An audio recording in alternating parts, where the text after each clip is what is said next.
Saludos cordiales amigos todos, muchas gracias por estar con nosotros y bienvenidos a nuestro programa del día de hoy.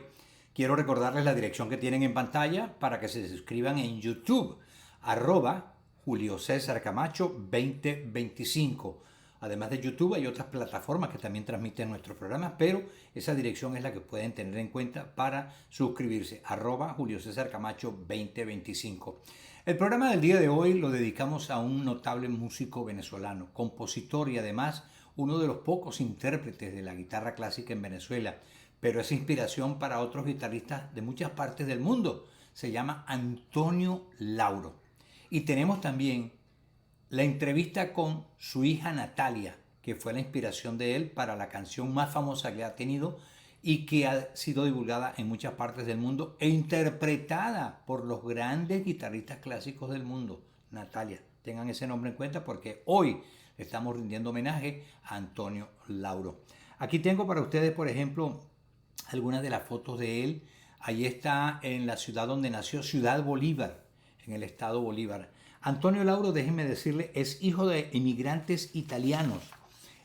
Su papá se llamaba Antonio Lauro Aventura. Era ebanista, barbero y guitarrista. Su mamá se llamaba Armida Cutroneo. Y además de eso, él tuvo una bella familia que ha heredado prácticamente su arte y además de eso lo ha traspasado a otras generaciones, entre ellos su hija Natalia, quien ha divulgado mucho la carrera artística y musical de Antonio Lauro. Ahí lo vemos con su esposa, María Luisa Contreras. Tuvieron 3 hijos, Leonardo, Luis Augusto y Natalia. Tengo por acá una foto, por cierto, de Natalia cuando tenía 6 añitos. Ella nos dio una entrevista hoy y justamente de eso vamos a hablar en el programa de este día. Tengo por acá otras fotos que lo muestran a él con el maestro, otra gloria de la guitarra clásica de Venezuela, Alirio Díaz. Ellos eran muy amigos. Y lo vemos interpretando acá Antonio Lauro el piano. Él empezó con el piano y el violín, pero cuando vio a un intérprete de guitarra clásica, se enamoró del instrumento y se quedó prendido de la guitarra clásica. Él también guardó durante toda la vida la misma guitarra durante los últimos años y Natalia la tiene como uno de los tesoros que heredó de su papá. Aquí lo vemos con algunos de sus amigos, entre los que se encontraban precisamente Alirio Díaz y el grande de las artes plásticas, Carlos Cruz Diez, en fotos que tomaron en una oportunidad que se hicieron visitas respectivas. Tenemos por acá también una foto con John Williams, el australiano grande de la guitarra clásica, que muchos creen que él es británico, pero él nació en Australia realmente y admiraba mucho al maestro Antonio Lauro. Aquí están otros que conocieron el arte de Antonio Lauro, el gran maestro Andrés Segovia, sí señores, el maestro Segovia, también John Williams, el maestro, como les decía anteriormente, el maestro venezolano que fue muy conocido, muy aplaudido, Alirio Díaz, y la norteamericana Sharon Isbin. Ellos están en esta foto y los mencionamos porque fueron grandes conocedores del arte de Antonio Lauro. Aquí lo vemos en una foto que le sacaron cuando él hizo una presentación en Francia y básicamente quedó como un recuerdo para la posteridad. Tengo que presentarles ahora a una muchacha española. Ella se llama Paola Hermosín. Es una virtuosa de la guitarra también y gran admiradora del arte de Antonio Lauro. Ella tiene en este momento un pedacito que les voy a presentar con comercial y todo, porque ella realmente ha sido muy generosa en permitirnos utilizar este video, en donde ella habla básicamente de lo que fue la vida y obra de Antonio Lauro, pero básicamente enseña también el arte de Lauro, cómo lo daba a conocer y además lo complicado que era interpretar a Lauro. No cualquiera puede interpretar a Lauro. Tiene que ser un virtuoso para que pueda ejecutar sus obras. Pero escuchémosla. Paola Hermosín, repito, guitarrista española. Buenas tardes, hoy quiero interpretar para ustedes un vals venezolano del gran Antonio Lauro, el estraus de la guitarra, como decía John Williams. Antonio Lauro fue un compositor y guitarrista venezolano, uno de los más importantes del siglo XX. Compuso 16 valses preciosos, no muy largos de duración, pero que requieren bastante destreza técnica. Recorren todas las posibilidades de la guitarra y cada uno tiene un nombre especial que habla sobre una persona en concreto. En mi canal habéis podido escuchar el número 2, Andreina.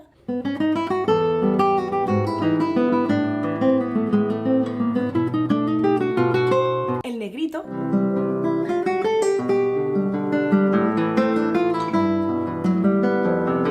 Y este es el número 3 y lleva el nombre de su hija, Natalia. Ella misma contó que tenía este vals escrito en un cuaderno junto con otros valses, que lo compuso 10 años antes de que ella naciera y que cuando ella cumplió los 15 años se hicieron arreglos orquestales de sus valses. Y cuando lo estaba interpretando la orquesta de Daniel Milano, Antonio Lauro sacó a bailar a su hija y le dijo que a partir de ese día ese vals número 3 llevaría su nombre. Natalia. Le hizo un regalo que perdurará siempre a través de la historia. Tiene partes en modo menor, pero luego modula a mi mayor para darle otro color.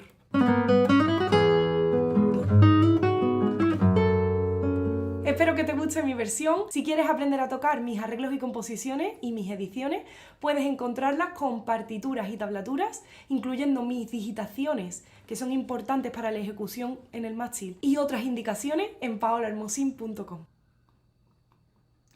Bueno, cosa más hermosa que nos ha dado nuestra presentada de hoy, que es Paola Hermosín, una guitarrista española que desde muy niña ejecuta este bello instrumento y es gran admiradora de Antonio Lauro. Pero les quiero presentar a otra dama. Esta nació en Croacia, se llama Ana Vidovic, y justamente interpretando una parte de la canción Natalia. Vamos a escuchar a Ana Vidovic, pues en concierto dado en Europa.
Ana Vidovic de Croacia interpretando al maestro Antonio Lauro. Les pido que no se retiren porque dentro de poco les vamos a presentar no solamente la voz en vida del maestro Antonio Lauro, sino también a otro grande de la guitarra clásica, al maestro Williams, John Williams, interpretando justamente Natalia. Volveremos en cosa de segundos.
Buenas noches, señoras, señores. Antes que todo, muy muchas gracias a los que han atendido a la invitación que en categoría de embajada de la Presidencia de la República hago yo esta noche aquí.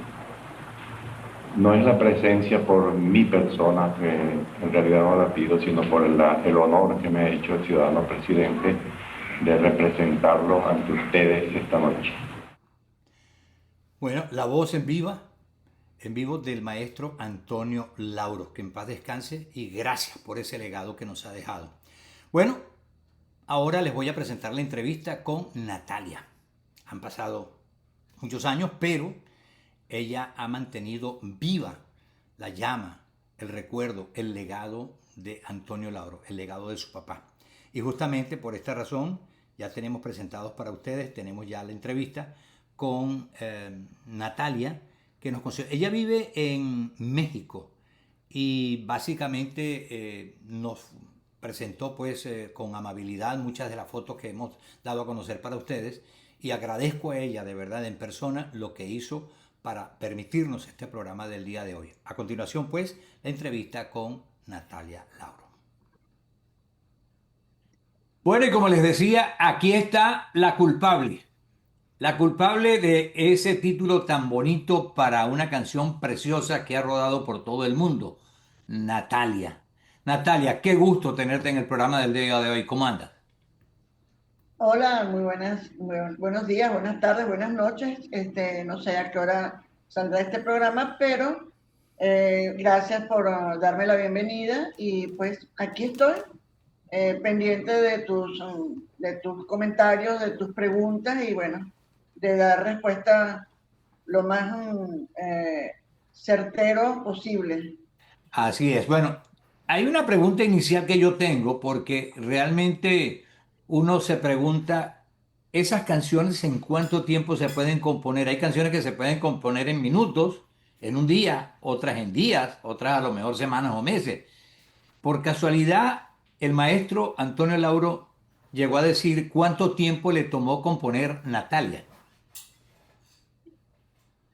Mira, mi papá tenía una forma de componer muy peculiar. No es como los artistas que dicen o los compositores que dicen, me vino la musa y escribí y se ponen y escriben rápidamente en un papel pentagramado. Por ejemplo, para irnos definitivamente con el Vals Natalia, mi papá pertenecía a un trío llamado Los Cantores del Trópico y ellos estaban de gira. Bueno, el trío estaba formado por Manuel Enrique Pérez Díaz, Marco Tulio Maristani y mi papá. Y era un trío de guitarristas y cantantes y pues cantaban el estilo del trío Los Panchos, etcétera, tantos tríos conocidos, ¿no? Y ellos por los alrededores del año 40 habían conformado este trío y se fueron de gira por Sudamérica. Y estando en Guayaquil una noche, esto contado por mi papá, le vino pues, estaba metido en su cuarto y tocó la guitarra y se le vino una idea de hacer un vals y ni lo escribió siquiera, sino que lo fue metido en dedos, pues fue tocando, le fueron surgiendo ideas y me imagino pues se lo habrá hecho escuchar a sus amigos, a Marco Tulio y a Manuel Enrique Pérez Díaz. Y bueno, y de ahí, o sea, ya poco a poco él no lo había escrito, no sé cuántos años después lo escribió, pero empezó ya a hacerse conocido porque se lo pedían a mi papá que lo tocara y lo tocaba y lo conocían como el vals criollo o el vals de Lauro. Estoy hablando desde el año 40, 1940 en Venezuela o en el mundo. Y posteriormente, en el año 1963, el vals, junto con otros 3 valses, fueron editados, publicados en un cuaderno y le pusieron, porque no tenían nombres, le pusieron números, 1, 2, 3, 4, correspondiéndole al vals que hoy en día se llama Natalia, que le correspondió el número 3, entonces ya tenía 3 nombres, vals criollo, vals de Lauro y vals número 3.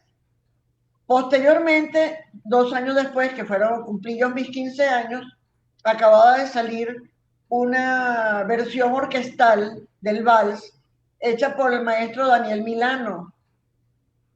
Él se había programado hacer una fiesta de celebración de mis 15 años con una pequeña orquesta y ellos solamente tenían como vals el Dama Antañona y esa era la que yo iba a bailar en mis 15 años, es lo que se estila en todas estas fiestas de 15 años. Pues resulta que como acababa de salir, como dije antes, la versión del vals criollo, el vals de mi papá, con orquesta, mi papá me preguntó, me dijo, mira, si en lugar de bailar el vals Dama Antañona, bailas el vals, este vals, y lo escuché y me gustó, y le dije, claro que sí, papi, yo bailo ese vals.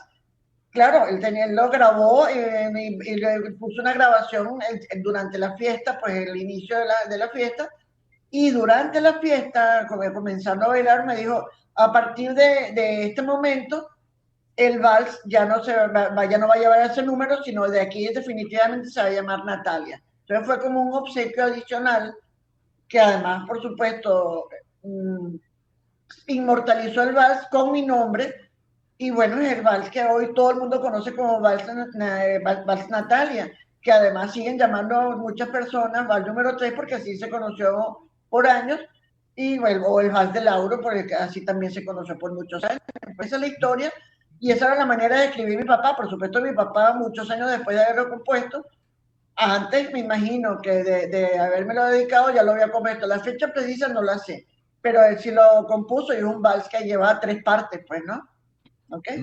No, y además esa canción es, yo diría que obligatoria para todos los concertistas de guitarra clásica en todas partes del mundo. Los grandes guitarristas del mundo la han interpretado y obviamente la tienen en su repertorio cada vez que van a dar un concierto.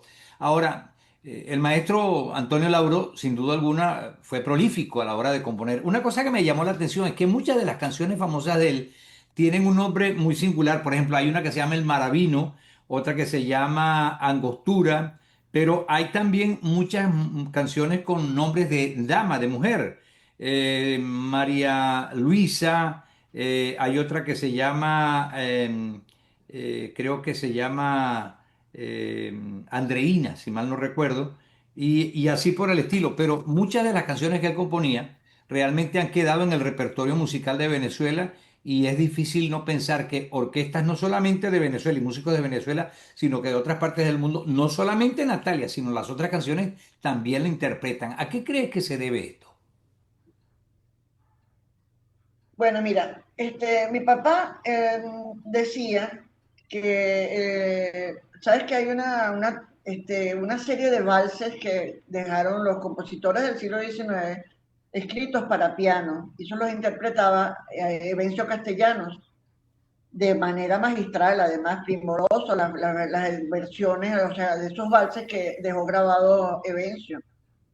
Y mi papá decía que él sentía que para la guitarra no había esa cantidad de valses. Entonces, dentro de su estilo de composición, él era un poquito más, vamos a decir, más contemporáneo, más modernista. Sin embargo, él quiso dejar un legado de valses para la guitarra.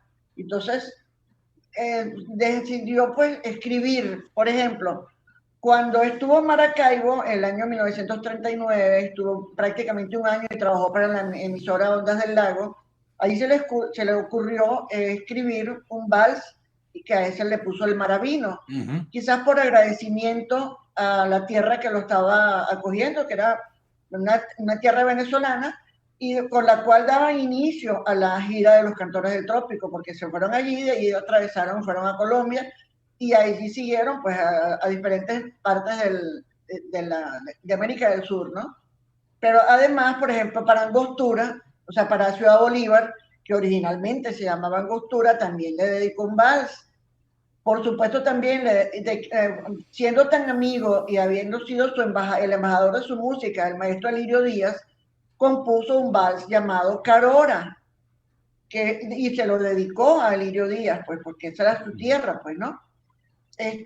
Pero también, como él decía que el vals era una danza preciosa, él lo asociaba mucho con la mujer, con lo femenino, porque el vals es una danza que se baila y tiene una medida de 3x4, musicalmente hablando, pues el ritmo, y tiene que hacerse de una manera sobria, elegante, no demasiado rápido para que tenga la persona, la pareja o la persona pueda bailarlo. Entonces, él decidió ponerle también nombres de mujer. Entonces, por ejemplo, de los 4 valses que se editaron en Holanda, los que le correspondieron el número 1, el 2, el 3 y el 4, el primero que le cambió el nombre fue el número 3, le puso Natalia. Posteriormente, el número 2 le puso Andreina, que era una sobrina y ahijada de él, prima hermana mía. Luego le cambió el número 1 a otra sobrina llamada Tatiana, y esa historia es la historia de los valses. Y el 4, que era otro valse que Manuel Enrique Pérez Díaz llamaba vals en rondó, por la manera, digamos, el juego, el ritmo que tenía.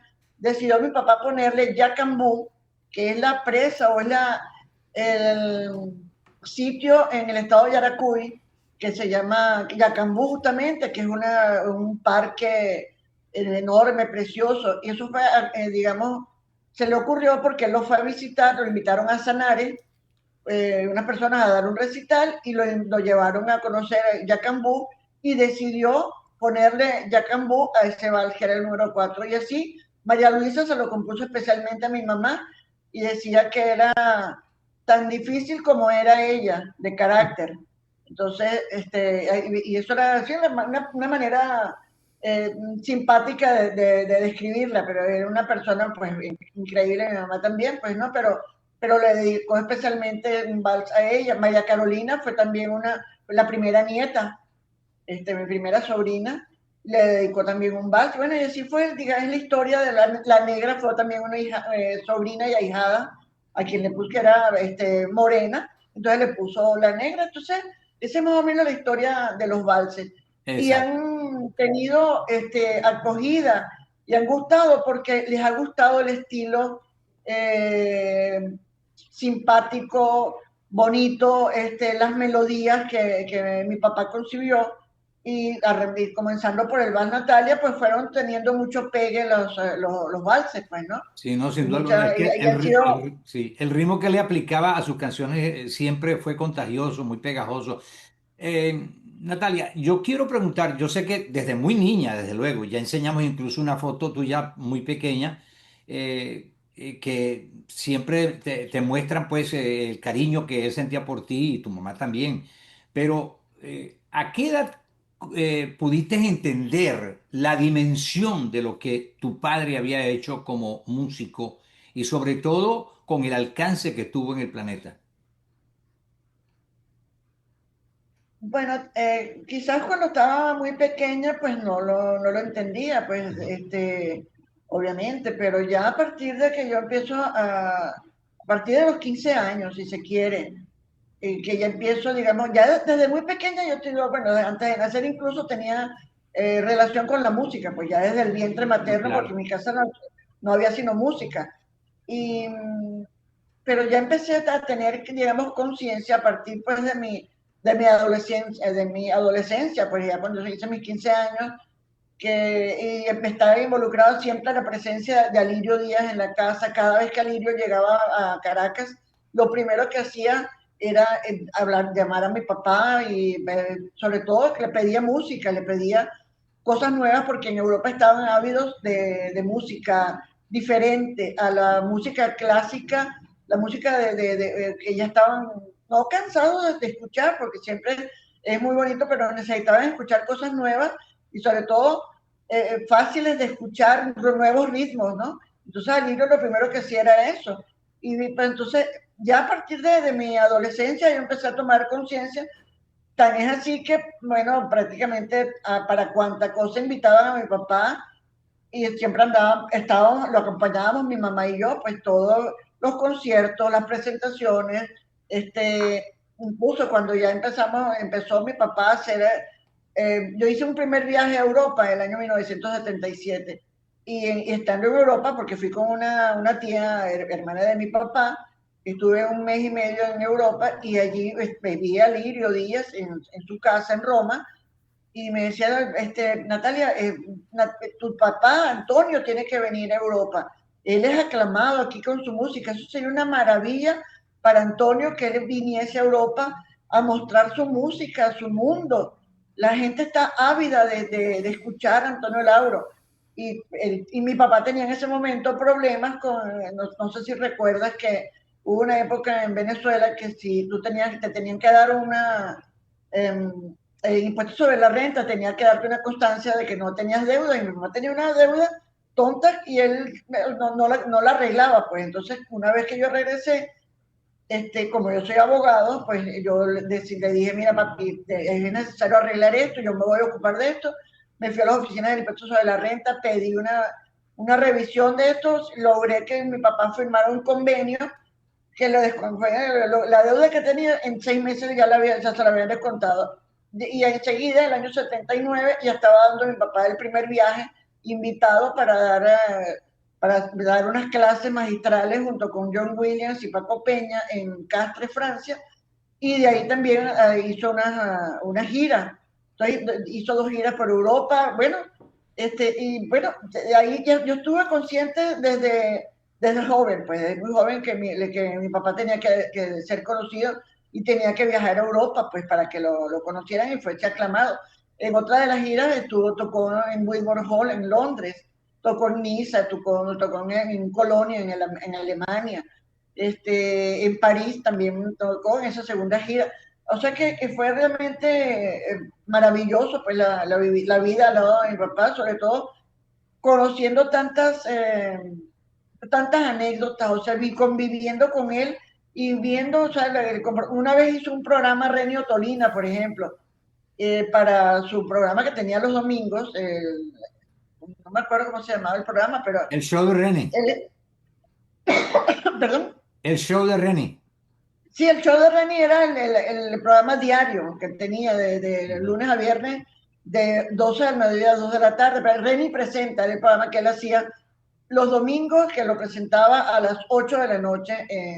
Bueno, creo que primero, no sé si fue Radio Caracas Televisión o Venezolana de Televisión, no sé, una época que ya no estaba en Radio Caracas Televisión. Una curiosidad, Natalia, viendo tú todo esto, por casualidad no te entró el gusanillo de también incursionar y ser música, o sea, interpretar por ejemplo la guitarra o el piano, porque Antonio también tocaba el piano y lo tocaba muy bien, tengo entendido.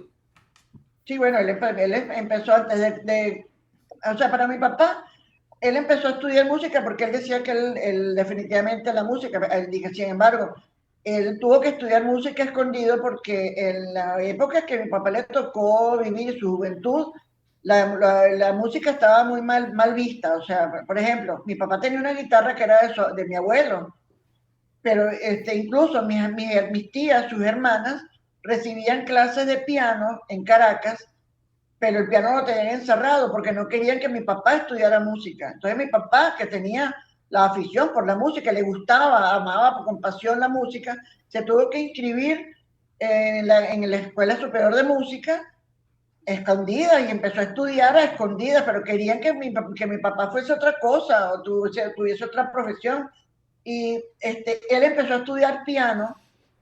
Y en el año 1932, que se presentó Agustín Barrios Mangoré, el paraguayo, en Caracas, mi papá escuchó por radio, que era el único medio existente en ese momento, medio auditivo, escuchó una guitarra y preguntó, no daba crédito a lo que oía, porque para él la guitarra era un instrumento de acompañamiento nada más. O sea, no podía concebir que un instrumento como la guitarra pudiese emitir esos sonidos tan bellos. Y a partir de ese momento, ya él estaba estudiando 3er año de piano, pues o sea, fue a ver a Mangoré, a escucharlo, y sacó la guitarra de mi abuelo y empezó a estudiar guitarra, se inscribió en la cátedra del maestro Raúl Borges y empezó a estudiar guitarra con él. Y dejó el piano, o sea, pero ya Perdona que te interrumpa en este momento porque no quiero perder esta oportunidad. Tú tienes al lado una cosa que puedes enseñarnos, precisamente hablando de guitarra. Sí. Por favor, la puedes agarrar y a los que nos están viendo que disculpen que hacemos esta interrupción, pero ella tiene allí algo importante de lo cual les voy a hablar. Esa guitarra ¿Acaso fue la primera guitarra que tuvo el maestro Antonio Lauro? Sí.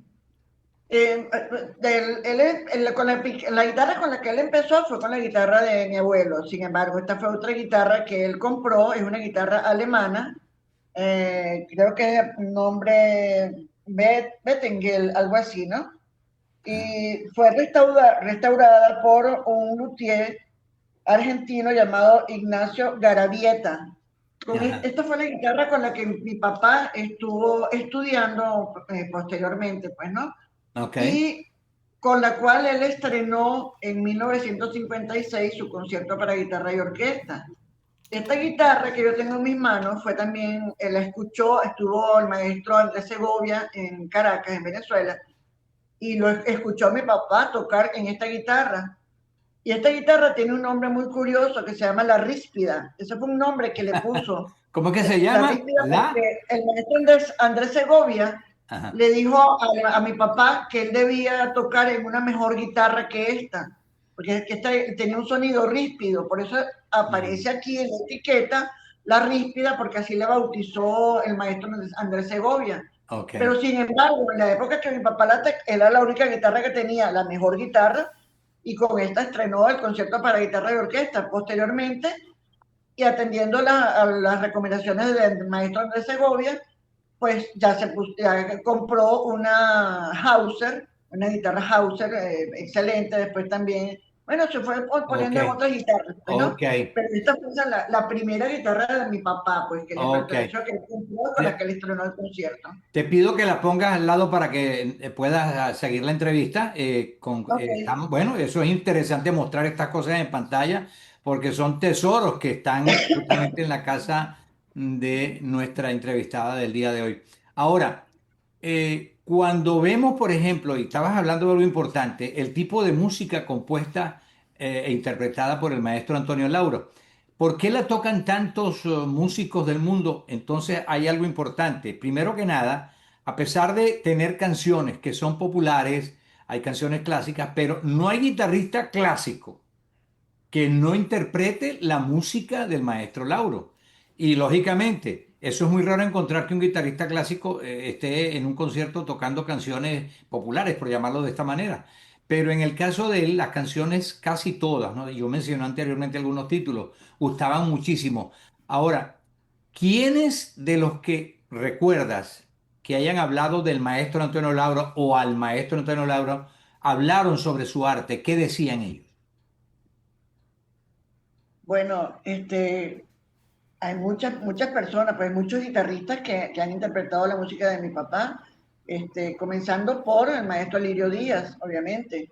Ujú. Este, John John Williams, Williams. John Williams, que es el guitarrista australiano. Bueno, mucha gente que cree que él es británico porque ha vivido toda su vida en Londres, pero Ujú. es australiano. Y él, cuando conoció a mi papá, él ya tocaba el vals, Natalia, y incluso le pedimos, después del concierto de mi papá, le pedimos a John Williams en Castres que tocara el vals, y dijo, no, después de haber escuchado al maestro tocar ese vals, tengo que volvérmelo a estudiar y aprendérmelo. Y de hecho, o sea, y además y él consideró, incluso hay por ahí ha circulado mucho que él bautizó a mi papá como el Strauss de la guitarra. ¿Okay? Porque, digamos, por la belleza de sus valses, por la belleza de sus obras. Incluso John Williams tiene un CD dedicado única y exclusivamente que a música de mi papá, además Ok, de otros CD. O sea, tenía una producción discográfica enorme y en muchas de sus producciones tiene música de mi papá, pero hay uno que creo que se llama El Diablo Suelto, ajá. donde él toca en muchas obras de mi papá. ¿Okay? Estuvo grabada en Natalia, Italia te y bueno, agradezco mucho. Se nos está interrumpiendo la comunicación, pero quiero agradecerte de verdad que me hayas estado este tiempo. Sé que vives en México en este momento, al lado de tu familia, y te agradezco mucho. Y una vez más, felicitaciones por haber tenido a un padre tan talentoso y que sea un símbolo tan importante para la música latinoamericana. Así que un gran abrazo y hasta una próxima oportunidad. muchísimas gracias, Julio César. Gracias por la oportunidad de estar en tu espacio y bueno, encantada de haberlo hecho y espero que se repita en otra oportunidad. Claro que ¿Ok? sí, muchas gracias. Era pues Ok. Natalia Lauro, ella es hija del maestro Antonio Lauro y justamente, como decía anteriormente, la culpable de ese título de esa canción tan bella que ha rodado por todo el mundo y que fue creada por un músico venezolano. Bueno, hasta aquí el programa del día de hoy, pero ojo, ustedes me van a castigar si yo no hago lo que tengo que hacer en este momento. Presentarles al maestro Antonio Lauro interpretando a Natalia en uno de los conciertos que dio en Venezuela, como les decía anteriormente.